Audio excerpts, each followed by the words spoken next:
Olá, seja bem-vindo.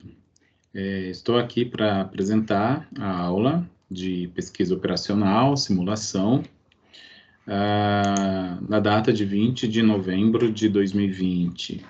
Então, vamos lá, gente, eu vou compartilhar aqui a minha tela, tá bom? Só um momentinho.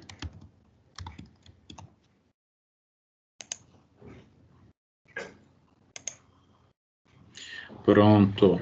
É a nossa disciplina, pesquisa operacional, simulação, disciplina que faz parte do curso de engenharia de produção no segundo semestre do ano de 2020. Então, vamos lá, começar. Bem, o que nós já vimos até aqui, né, da disciplina. Na unidade 1, vou rabiscar aqui, vimos uma introdução à simulação. Falamos, inclusive, um pouco do software Arena. Na unidade 2 do nosso livro didático, falamos sobre programação dinâmica e programação não linear.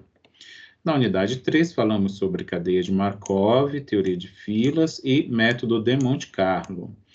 E começamos a unidade 3, onde falamos sobre teoria dos jogos, e vamos continuar falando sobre análise de decisão e teoria de estoques, tá? Na aula anterior a esta, que foi na unidade 4, seção 1, falamos sobre a teoria dos jogos, que é esta aqui, a unidade na qual nós estamos estudando neste momento, teoria dos jogos e análise de decisão. Vamos apresentar hoje o conteúdo que se encontra na seção 2 da unidade 4, cujo assunto é análise de decisão. Bem, eu sempre apresento isso, né, esse questionamento, porque é uma forma de fazer com que vocês não esqueçam do que tem que fazer, tá? Precisam ter feito a leitura da seção 4.2 antes deste encontro, precisam ter feito as atividades, a atividade diagnóstica, né, que é a atividade pré-aula da seção 4.2 também, são 3 questões de múltipla escolha que vocês devem responder, certo? Depois de fazer a leitura da seção 4.2 e também da leitura da web-aula da mesma sessão, tá bom? E aí vocês fazem as 3 questões da pré-aula. Isso é uma forma de avaliar um pouco do que vocês leram, um pouco do conhecimento que vocês adquiriram ao realizar essas atividades. Para que vocês venham para a sala de aula, né, virtual, obviamente, já venham com algum conteúdo, a ponto de com que vocês contribuam para a aula, né? Inclusive, essa é uma maneira de você gerar dúvidas, né? Quando você já vem com uma certa base do que vai ser apresentado, a possibilidade de gerar dúvida ela é maior, tá? Isso já é um fato. Só um momentinho. Pronto, né? Eu abri a janela. Bem, recapitulando a aula passada, né? Na aula passada nós falamos sobre teoria dos jogos, tá certo? Então apresentamos conceitos, né, relacionados, falamos um pouco da classificação por formas, falamos da matriz de recompensas e apresentamos extensões, né, da teoria dos jogos. Citamos que é possível desenvolver a teoria, né, esse método também por programação linear, e descrevemos aplicações. Então, isso foi o que foi visto na aula passada, que foi a seção 1 da unidade 4, que fala sobre teoria dos jogos.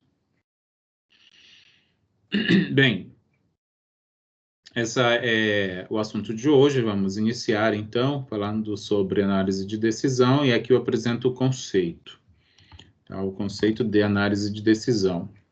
Trata-se de um método, uma forma estruturada, que utiliza técnicas quantitativas para ajudar a escolher a melhor opção, né, uma decisão racional, quando os resultados são incertos. Isso para um problema que está sob análise. De uma forma geral, a tomada de decisão vai envolver a escolha entre alternativas possíveis ou existentes, estados da natureza, vamos já falar sobre isso, e o que se chama de resultados ou prêmios. Bem, vou apresentar aqui os elementos que compõem a análise de decisão, ou os principais elementos. O primeiro deles é o que a gente chama de alternativas, tá? Ou estratégias alternativas. São as possíveis ações que serão seguidas em relação a um determinado problema, certo? São aquelas possibilidades que existem nos problemas que são analisados. Outro elemento, tá? É o que se chama de estados da natureza. A escolha entre as alternativas vai ser feita diante de um determinado cenário, né? De cenário de incerteza, que é o caso, né? Que nós estamos avaliando. Em cada um dos resultados,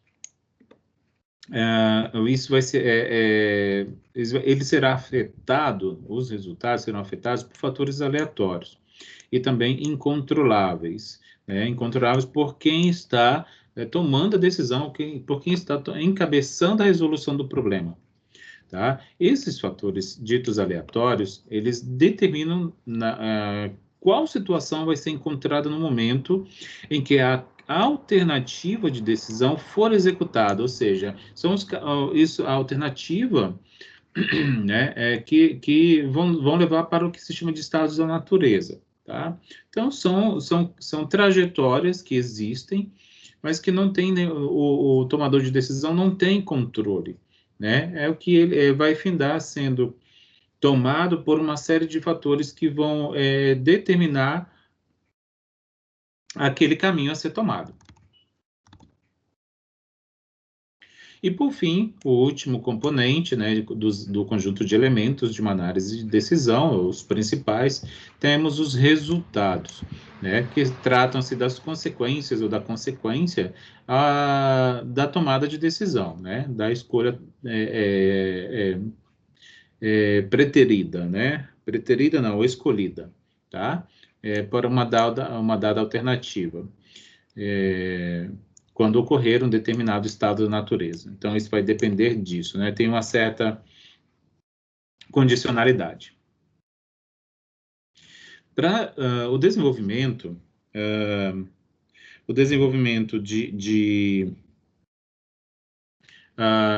da resolução de um problema, que utiliza a análise de decisão como método de resolução, utiliza-se um conceito chamado matriz de decisão. A matriz de decisão vai conter justamente esses três componentes, esses três elementos que eu acabei de comentar, tá certo? Aqui, ó, em geral, se apresenta o que se chama de estados da natureza, tá? Estados da natureza. As alternativas, elas vão aparecer aqui na primeira coluna, tá? Na primeira coluna, em onde cada linha representa uma alternativa a ser selecionada na análise de decisão. Então, e os resultados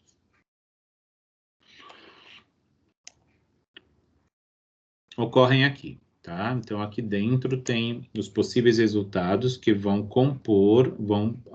permitir com que a decisão seja tomada, né? Escolhe-se uma alternativa, dependendo do estado da natureza. Um conceito associado a isso tudo, obviamente, se a gente está falando de incerteza, a gente vai falar sobre risco de escolha, né? Sobre risco, né? Sobre risco, que isso envolve a incerteza do problema, né? Do que envolve o problema. Bem, conceitualmente, a definição que o nosso autor traz é essa que está aqui. É a estimativa do grau de incerteza que se tem com respeito à realização dos resultados futuros que se desejam. Tá? Então, esse é o conceito de risco que vamos utilizar aqui na nossa aula. Para que eu apresentei o conceito de risco, né? Para falar sobre a tomada de decisão sob risco. Então, é uma tomada de decisão que está condicionada a um ambiente que está sob risco. O que isso quer dizer? Não se conhece exatamente o estado da natureza que irá ocorrer, né? Porque isso aí, ó, o estado da natureza é um dos elementos da análise de decisão na qual o tomador de decisão não tem qualquer controle, tá? Então, ele vai acontecer, e aí, a depender de qual estado da natureza ocorrerá, uma alternativa ou outra será escolhida, tá? Com certa chance de ocorrência do estado da natureza. Mas é possível associar, né, a cada natureza, ou estado da natureza, tá bom? Depois eu corrijo isso aqui, tá? Porque a gente está falando disso aqui, ó, o estado da natureza, tá? A cada estado da natureza, uma probabilidade de ocorrência, como eu afirmei.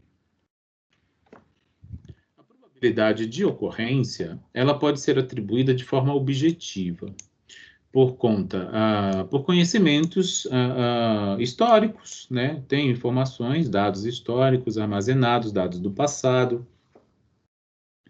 Posso fazer uso de controles internos, né, da empresa, da indústria, da organização como um todo. E todos os dados que podem ser transformados em informações, ou seja, todo recurso que possa auxiliar, tá bom? Ou então de forma subjetiva. A forma subjetiva aqui é a experiência daquele que está desenvolvendo, resolvendo a situação, né? Então, como não se faz uso de metodologia, né? É isso que se chama de análise subjetiva, né? Quando se usa a experiência, né? Ou como se fala também, o empirismo, né? A prática empírica, né? É a prática, é o empírico da coisa. Bem, a tomada de decisão sobre risco, ela utiliza um cálculo matemático chamado valor esperado da alternativa, que tem essa sigla aqui, VEA, tá? Isso que vai determinar qual alternativa será escolhida. A partir das probabilidades associadas, obviamente com o uso das probabilidades associadas de cada estado da natureza, tá? Bem, olha só, cada alternativa ela será analisada de acordo com a probabilidade de ocorrência, como eu já afirmei, né, do estado da natureza e do resultado esperado, porque a gente também faz uso da informação do resultado. Vamos a um exemplo. Uma empresa deve escolher entre fabricar um determinado componente ou terceirizar a fabricação. As alternativas são fabricar ou terceirizar o componente, né? Então, isso aqui está até repetido, né? Isso aqui pode sair.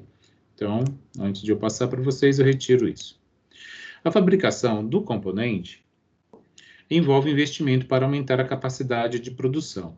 Portanto, se a demanda for baixa, a capacidade ociosa causará um custo elevado de manutenção das instalações.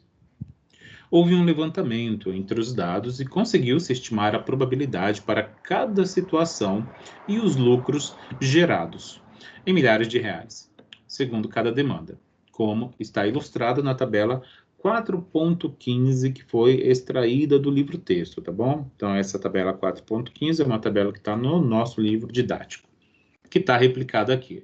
Então, está aqui a tabela que ele chama é justamente a matriz de decisão, que eu acabei de mostrar para vocês, que tem os elementos, né? Tem os elementos de uma análise de decisão, os estados da natureza, as alternativas, e aqui temos os resultados, tá bom? Então, veja só, a gente vai tomar por base o cálculo do VEA, tá bom? Do valor esperado da alternativa. Então, a gente, a depender do número de alternativas que o problema possuir, vai ser o número de VEAs que a gente vai calcular. No caso, a gente tem duas alternativas aqui neste problema, então a gente vai fazer dois cálculos para a VEA, uma para cada alternativa. Terceirizar e fabricar, né? Obviamente, isso aqui trata-se de lucro, né? Que ele mostra aqui, voltei um pouquinho, ó, os lucros gerados, tá? Então, obviamente que quanto maior o valor, melhor, né? Nesse caso, tá? O valor esperado. Então, vejam só, como é que está sendo escrito isso? Vejam só, são os valores dos resultados multiplicados pelas respectivas probabilidades que estão apresentadas aqui em percentual, mas a gente não pode escrever isso assim, ó. Veja, por exemplo, aqui, ó, o 45% está escrito como 0,45, que é a maneira correta de representar uma probabilidade, né, ó. 30 aqui, ó, que veio daqui, vezes 0,35, tá? Veio daqui, ó, 0,35. E 150, que está aqui, ó, vezes 0,20. Fazendo essa conta aqui, a gente chega em 47,25, né? Como está em unidades de milhares, é R$1.000, tá? Aí vamos fazer o cálculo do VEA para a outra alternativa, que é a fabricação dos componentes. Está aqui o 40 mil, vezes a probabilidade desse estado da natureza, que é 0,45. Agora, 25 mil vezes a probabilidade 0,35, da onde? Daqui, ó, daqui, ó. E 200 vezes a probabilidade 0,20. Cuidado, lembrem sempre, não pode colocar aqui em percentual, porque em percentual não é probabilidade. Tem que sempre escrever na forma decimal, tá bom? Sempre na forma decimal. Fazendo esse cálculo, chega-se a este resultado, R$30,75 mil. Tá bom? Então, qual o maior valor? Se a gente está procurando lucro, a gente busca o maior deles. Então, é este primeiro, relacionado à terceirização. Então, segundo os resultados, conforme utilizado o VEA, ele nos afirma que terceirizar vai trazer maior lucro para a situação. Tá bom? Vamos a um segundo exemplo? Uma empresa deseja expandir suas operações e, para tanto, pretende exportar parte da sua produção. A direção trabalha com 3 possibilidades no exterior: abrir um escritório, utilizar uma comercial distribuidora. Comercial distribuidora, ele explica o que é. São empresas que atuam na importação e exportação, comprando ou vendendo produtos para empresas que não têm infraestrutura para comércio exterior. E terceira alternativa é contratar representantes autônomos locais. Então, temos 3 alternativas aqui no problema para escolher. Precisamos escolher uma delas para que a empresa possa lucrar mais, né? Possa lucrar ao expandir as suas operações. A empresa considera como alta demanda quantidades acima de um determinado volume e baixa demanda quantidades abaixo de um determinado volume. Esse mesmo volume que considerou aqui para ser a alta. Então, tem um ponto de corte aí. Dependendo da demanda, os lucros obtidos são representados na matriz de decisão, apresentada na tabela 4.16. Então, vejam que aqui a matriz de decisão, a gente precisa ter essa informação dos resultados de alguma maneira. Ah, mas e se eu não tiver? Se a gente não tiver, a gente estima, né, pelo conhecimento, pela experiência, ou então a gente tem que buscar outra metodologia para tratar o problema. Por quê? Porque se não tiver essa informação, é praticamente impossível utilizar esse método. Então, está aqui a matriz. Então, vejam só, a gente tem 3 alternativas. Agora mudou, né? No exemplo 1, a gente tinha 3 estados da natureza, né? E tínhamos 2 alternativas, agora inverteu. Temos 3 alternativas e 2 estados da natureza. Ah, isso é possível? Sim, totalmente possível. Tá? Então, não necessariamente que o número de estados da natureza será um valor ou igual às alternativas. Tá? Isso vai variar muito de problema para problema.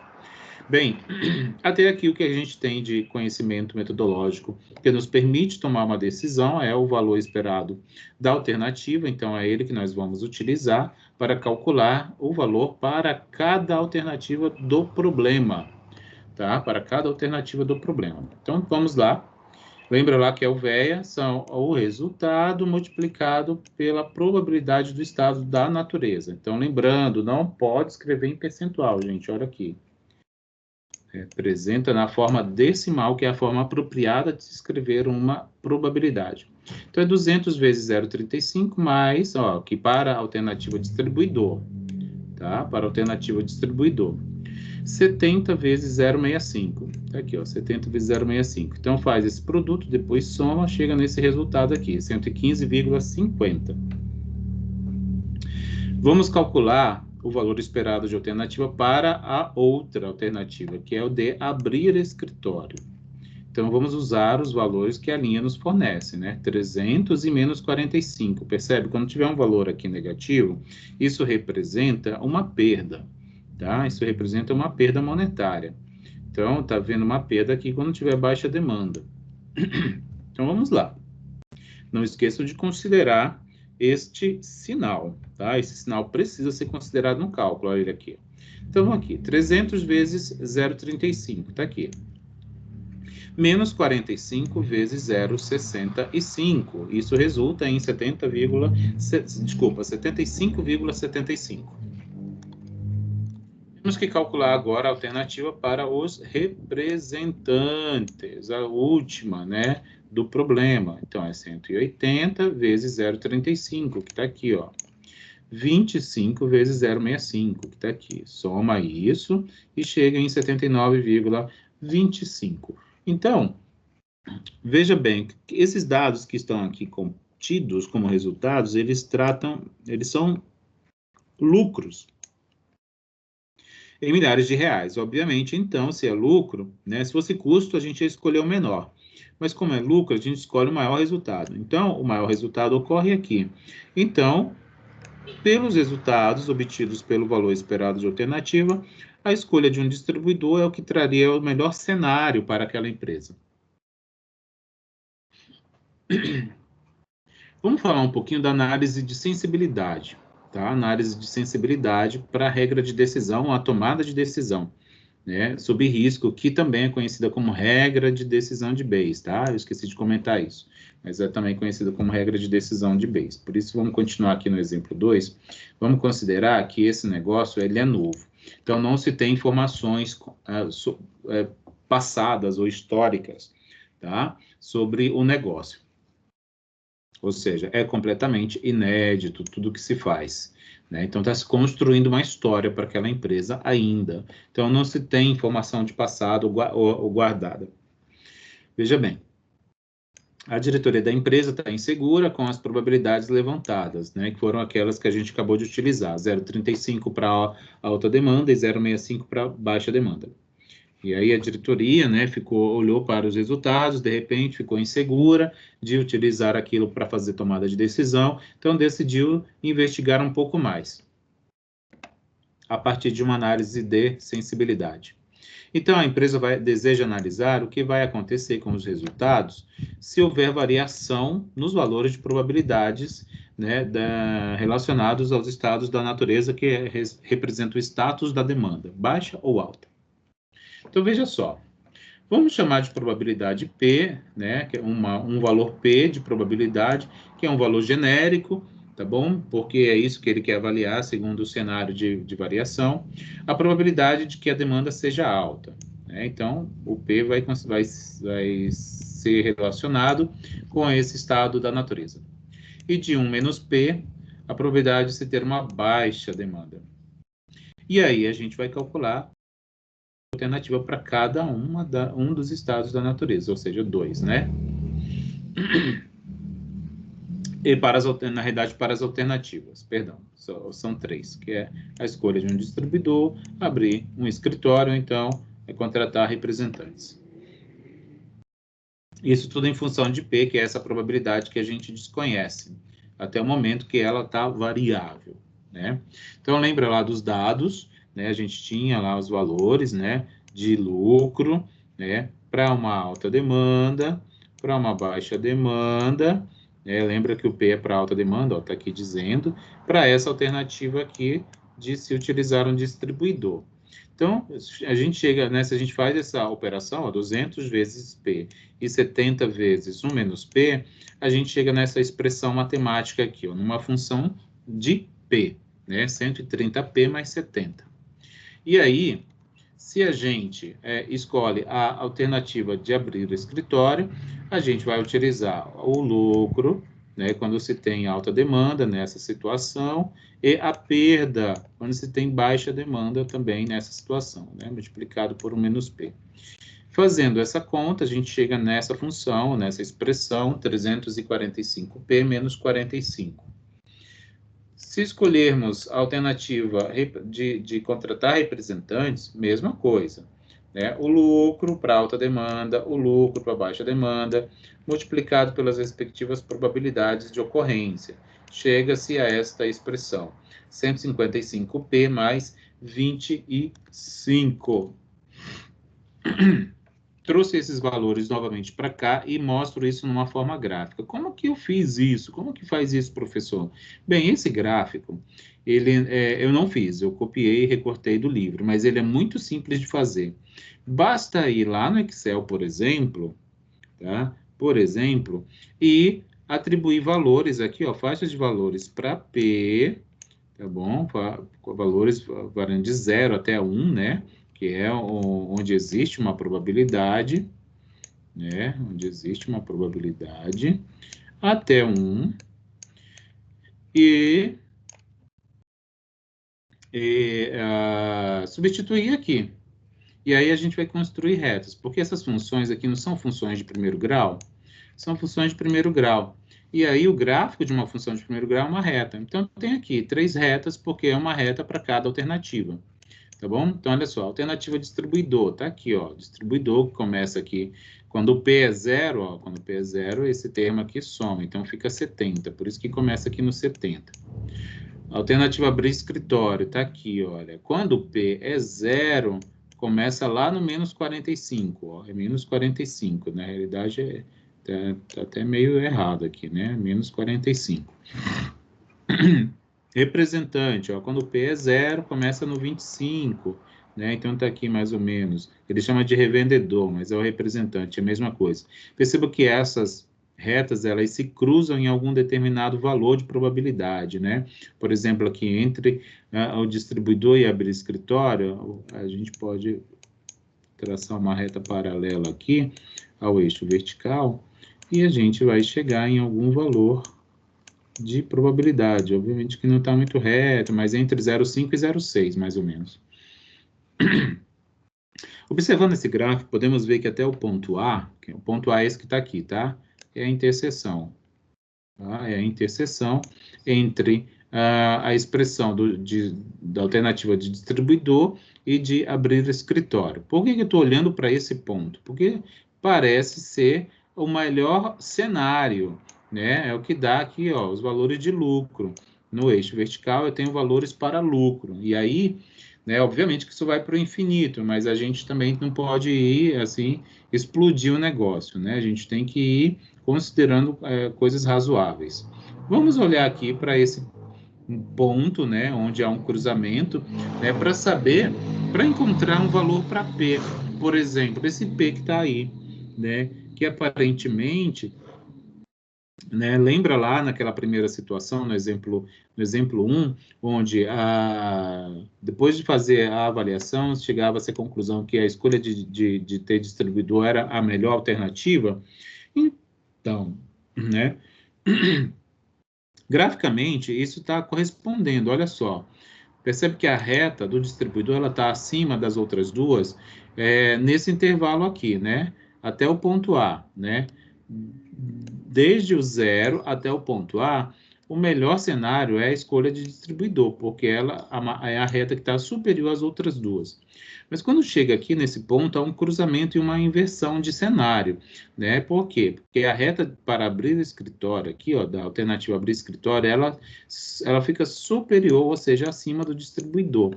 Isso quer dizer que depois de um determinado valor de probabilidade de alta demanda, né? Porque o P é o alta demanda.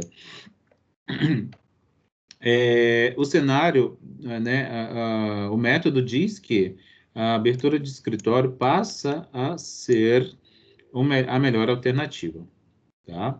Então, tá aqui, tá escrito aqui. Bem, o valor de P, ele pode ser calculado igualando-se as retas, não as retas, mas as equações, né? as equações das retas, tá? As equações das retas, que são esta aqui, né, do distribuidor e de abrir escritório. Então, a gente pega isso e iguala com isso. Tá aqui, ó. 345, tanto faz lá ou cá, tá? Estou igualando isso com isso. 345P menos 45 igual a 130P igual a 70. Ia dar o mesmo resultado se eu tivesse feito primeiro. 170, desculpa, 130P mais 70 igual a 345P menos 45. Eu vou chegar no mesmo resultado que é este que está aqui. Então, a ordem aí não importa.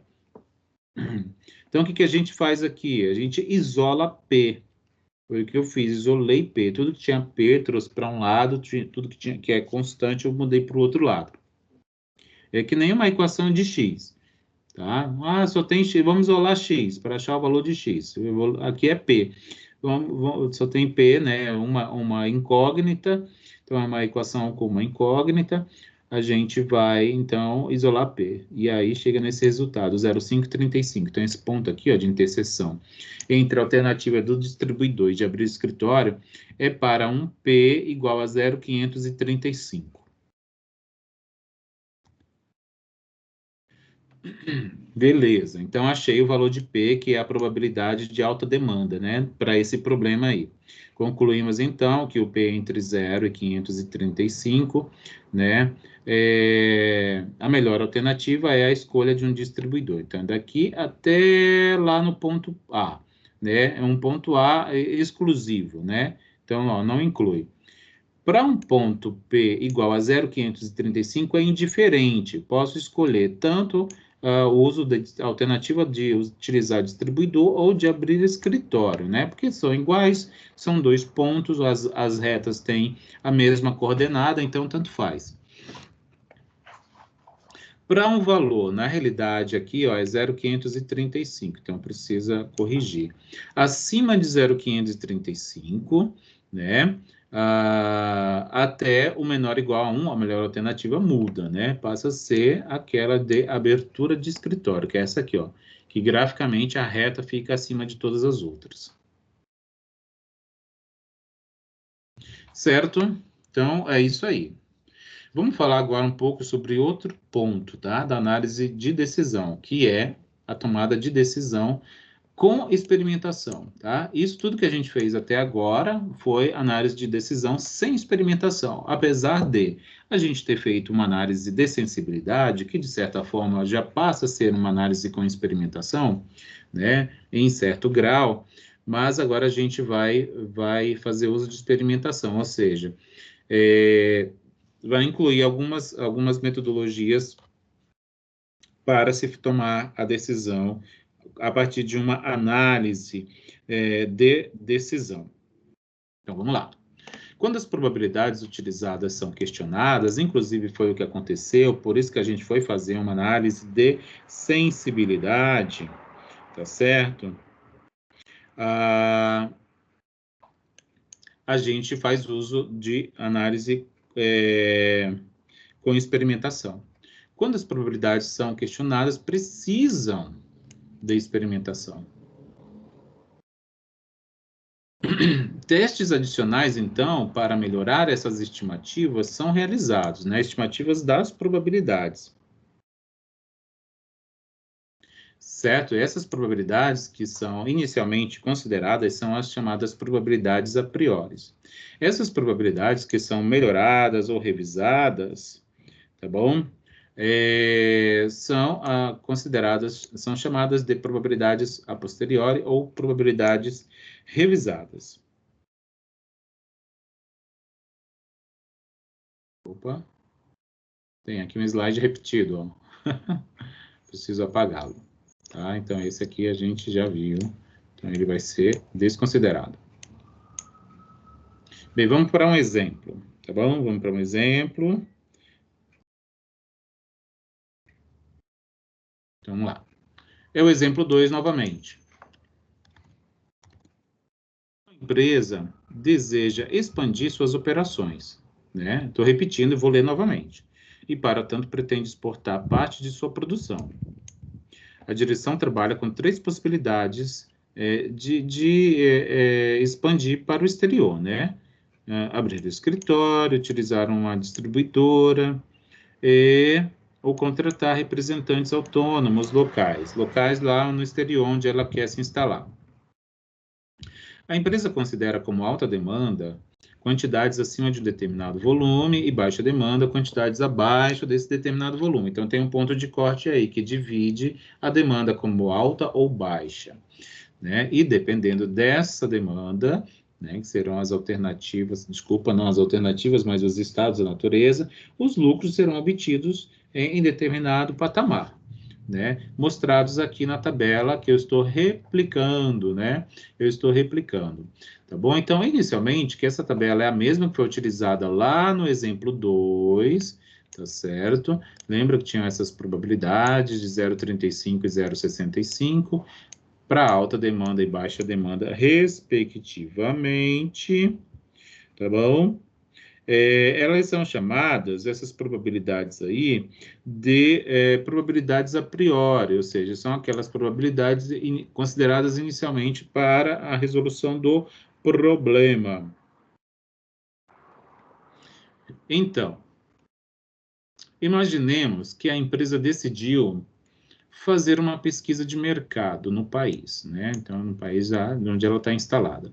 Onde ela deseja atuar. Beleza, então vai fazer experimento, tá?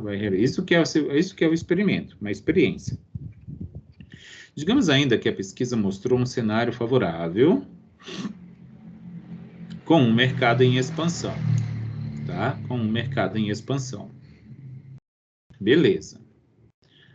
Vamos guardar essa informação. A partir desse resultado, é de se esperar que a probabilidade de se ter uma alta demanda é maior do que 35%, né?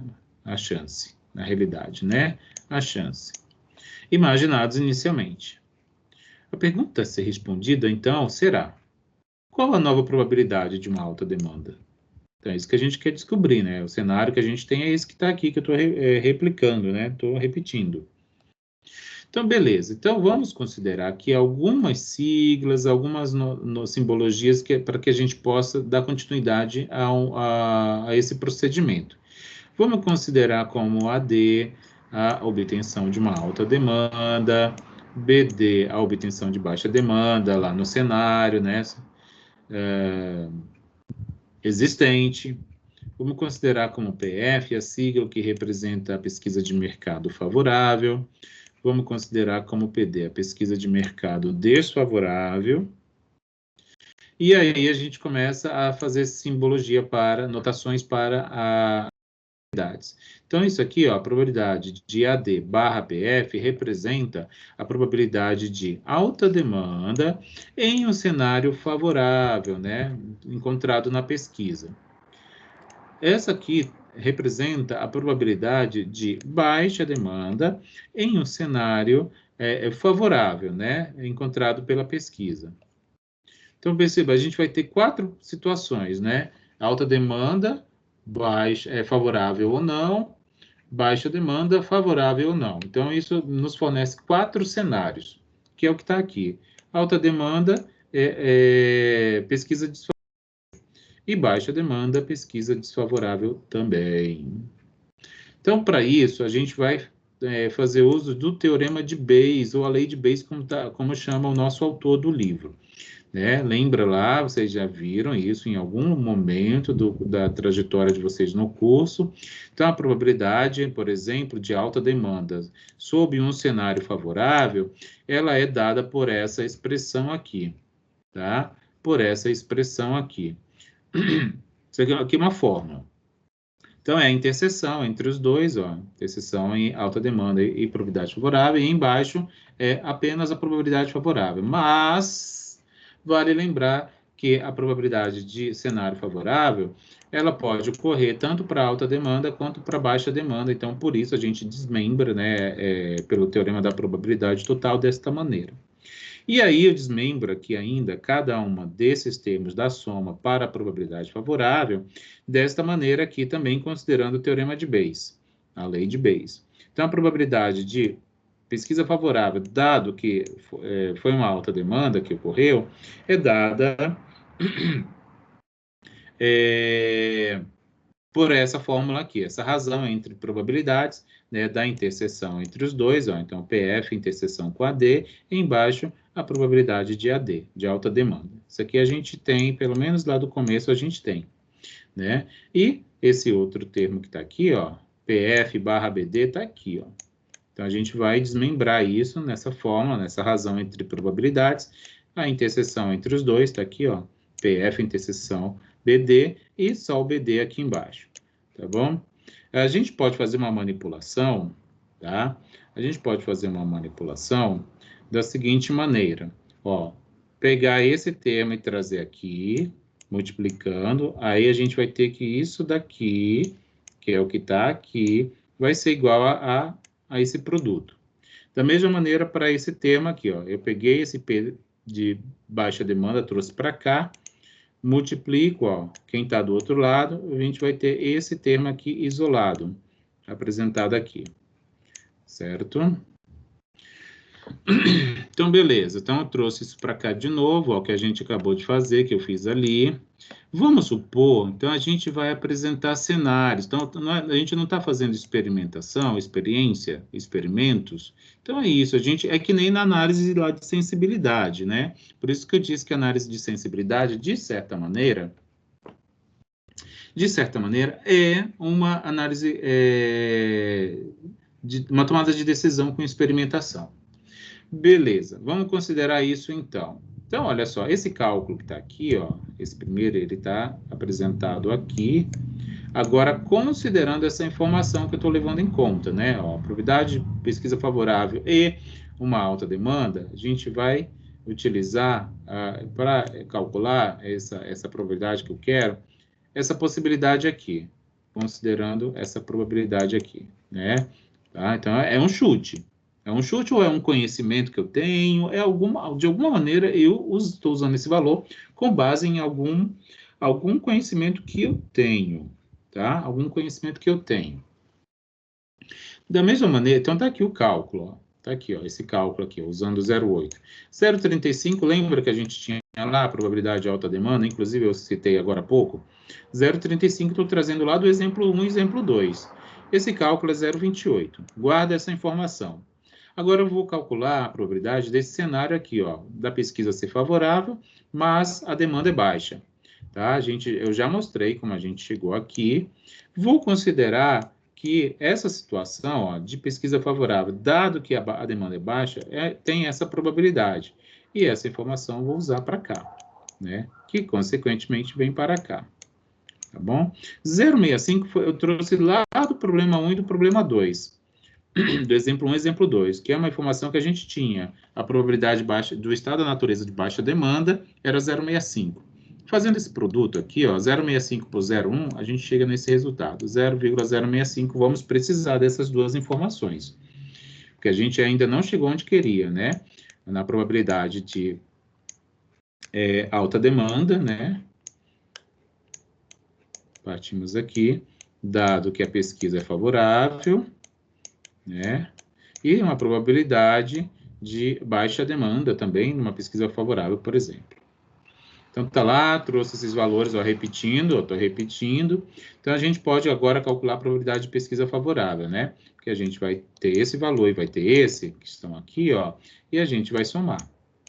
Isso me dá 0,345, tá bom? Agora a gente volta lá na equação 1. Ah, o que é a equação 1, professor? Volta lá, ó, vou voltar uns slides. Tá aqui, ó, numerei, ó. Isso aqui eu chamei de equação 1. Então, tá aqui, é isso que eu quero calcular. Alta demanda, dado que a pesquisa é favorável. Então, beleza, tá aqui, ó, volto na equação 1, tá aqui, ó, repetindo ela aqui. A gente tem, ó, de alta demanda e dado que a pesquisa é favorável, tá aqui, ó, 0,28. dividido pela probabilidade de pesquisa favorável, 0,345, a gente calculou no slide anterior, 0,345, né? Divide um pelo outro. Isso me resulta 0,812, que eu não coloquei aqui. Tá? Mas é isso, 0,812, tá? 0,812.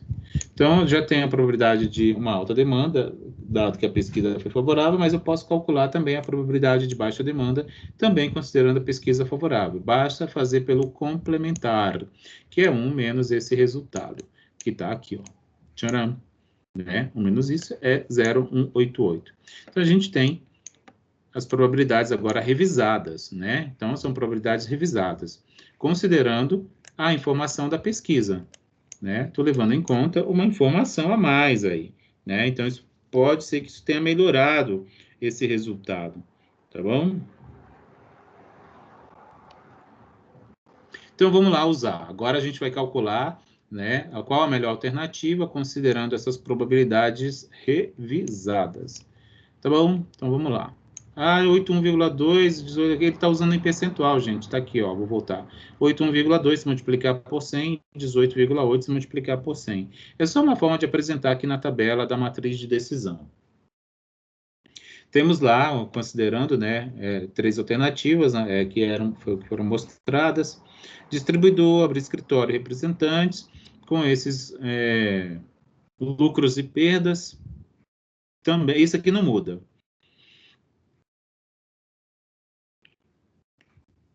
E aí a gente vai calcular os valores esperados das alternativas, tá? Tá aqui, ó, valores esperados das alternativas. Então, vamos lá, agora considerando.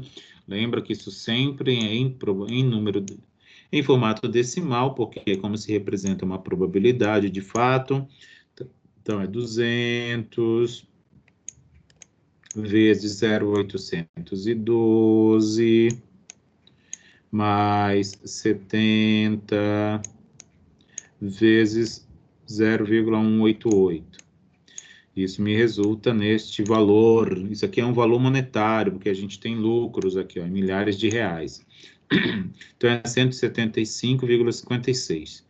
Isso para a alternativa distribuidor. Agora, vamos calcular para a alternativa abrir escritório. Então, pega lá, ó, 300 vezes 0,812, né, menos 45 vezes 18, 0,188.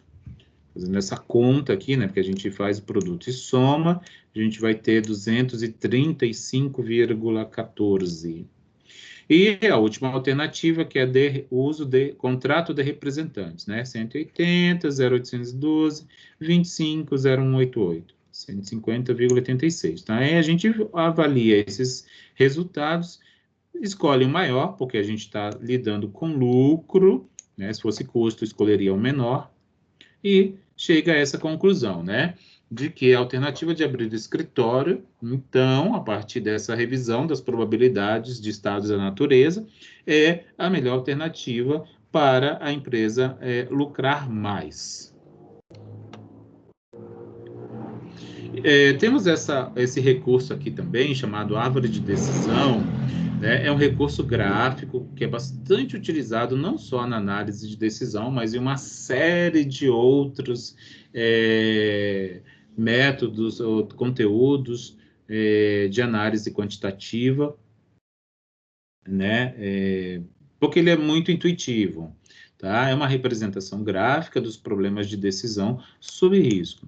Então, temos aqui alguns elementos, né? Temos quadrados ou retângulos, temos aqui círculos, e temos aqui as alternativas, temos aqui os estados da natureza, e aqui temos os valores de lucros, né, associados, temos as probabilidades associadas aos estados da natureza também. Então, tudo aquilo que estava na matriz de decisão está representado agora numa forma gráfica chamada árvore de decisão. Tá? Então, esses símbolos aqui, eles têm nomes. Tá? Isso aqui são os ramos, tá? Essas linhas são os ramos. Esses círculos são chamados de nós de estados. Nossa, pelo amor. Nós de estados da natureza. Tá? Nós de estado da natureza. Então, tá aqui, temos os 3 nós aqui, referente ao exemplo 1, 2 e 3, tá? Então, essa aqui é uma árvore de decisão relacionada àquele exemplo, tá? Que tinham lá as 3 alternativas, né? Se a gente tiver mais alternativas, então vai ter mais ramos, né? Um símbolo quadrado, assim, quando ele existir, ele vai ser considerado um nó de decisão, né? Então, a partir das informações que a gente tiver, a gente vai tomar uma decisão de escolha, né? Um desses ramos aqui vai ser escolhido. Depois a gente se depara com os estados de natureza aqui existentes, a partir da escolha feita. Vamos para um exemplo. Considera a figura ao lado. Então, está aqui, ó, planta industrial, alta capacidade. Temos aqui um nó de decisão, segundo a nossa legenda, que ele está chamando de A. Temos 1 e 2, que são os estados de natureza. E temos aqui as decisões. Ó, planta industrial de alta capacidade, planta industrial de pequena capacidade. E decisão de nada a fazer. Então, aqui nem tem alternativa, né?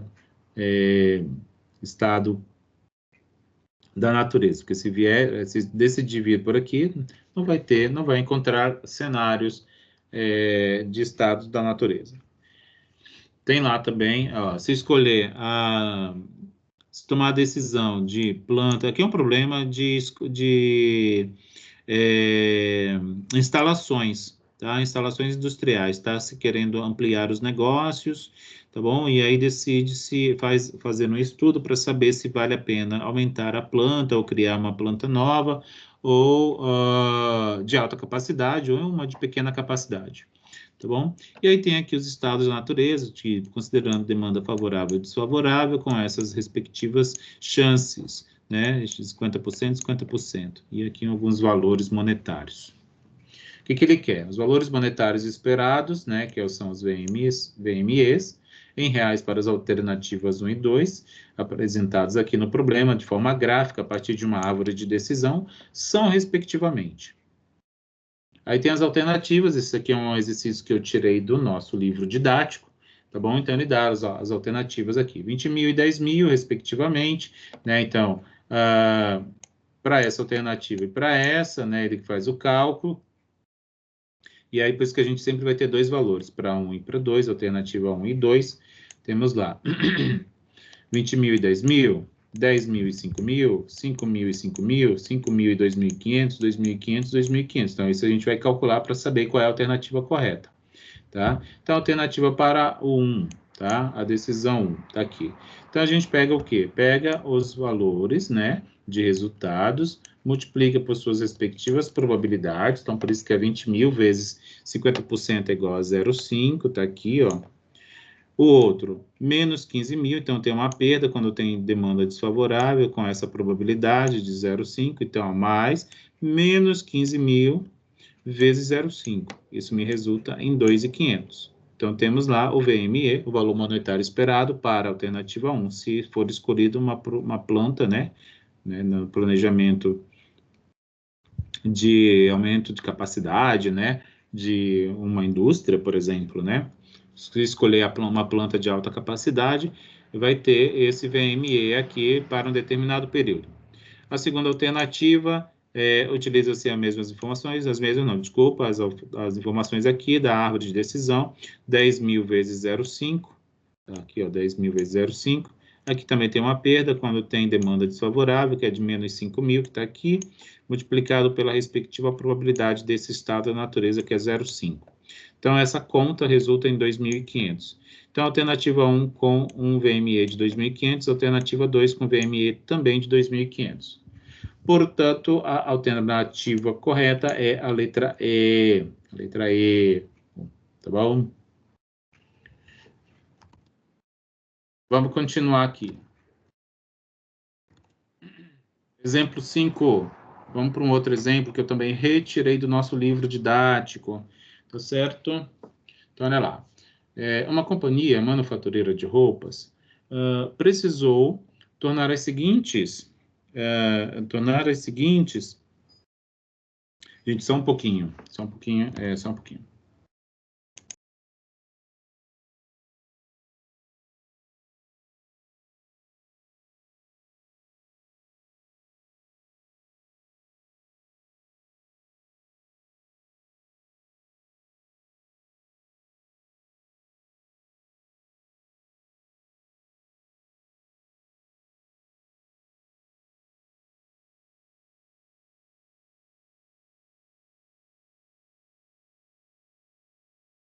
Pronto, desculpa, vamos lá.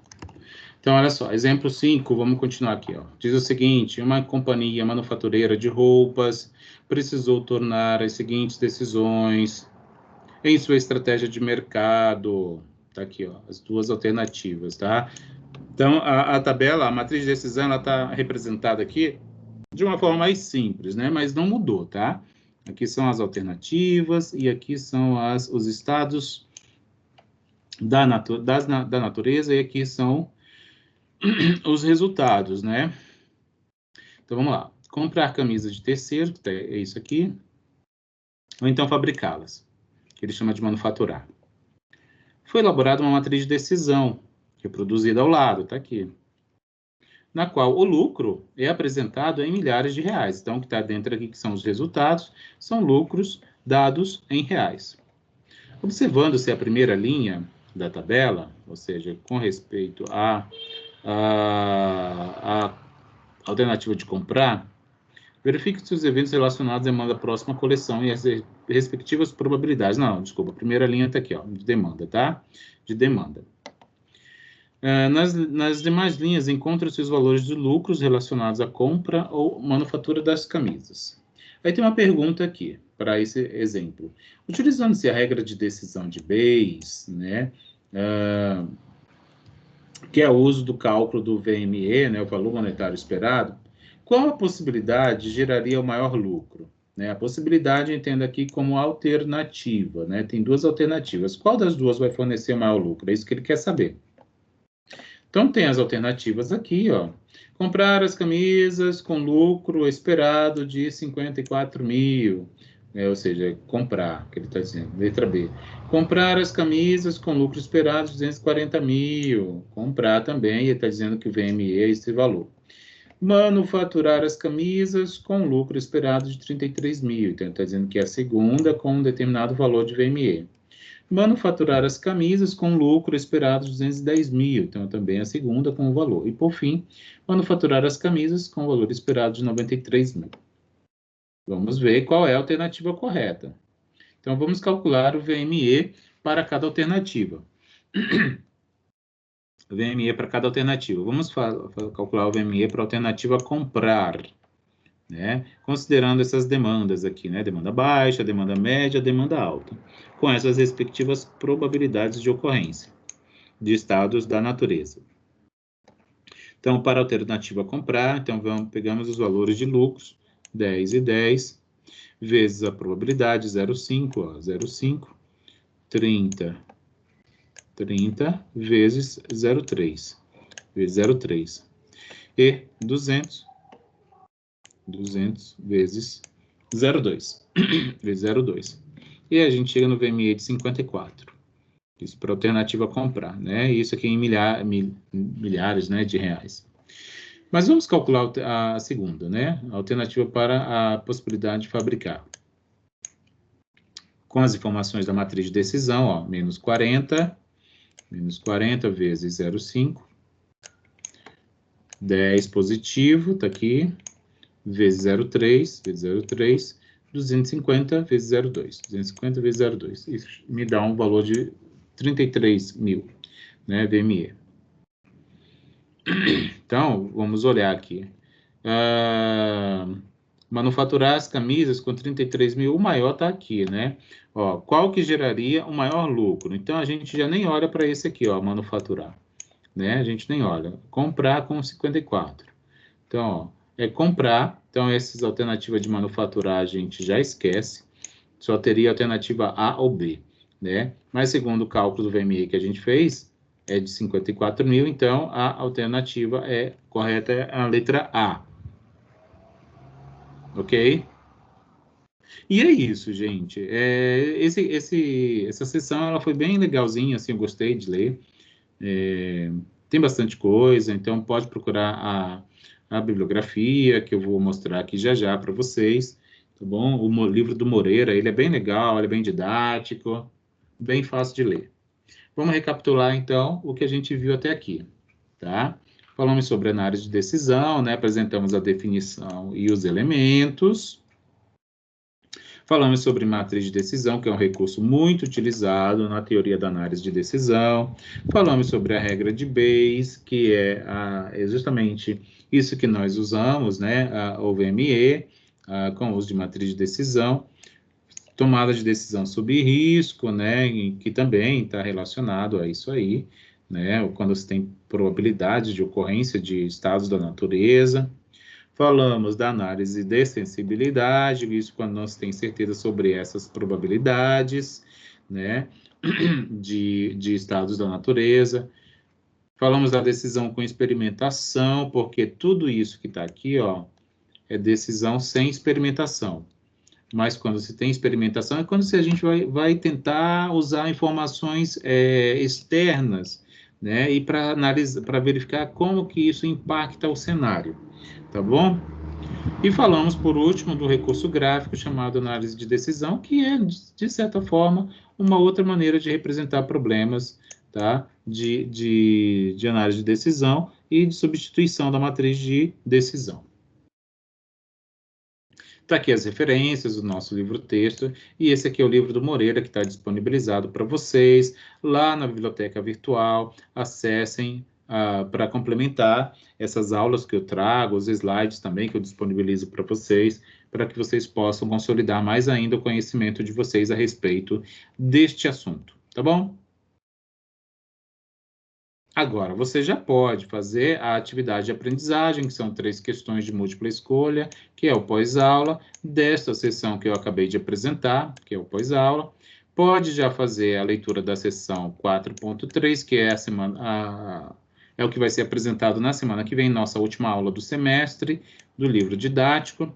Né? Pode fazer a leitura da web-aula também, da mesma sessão, e fazer a pré-aula da sessão 4.3, tá certo? Para que vocês venham na aula já sabendo pelo menos o que vai ser apresentado. É isso aí, tá bom? Muito obrigado e espero encontrar vocês na próxima aula.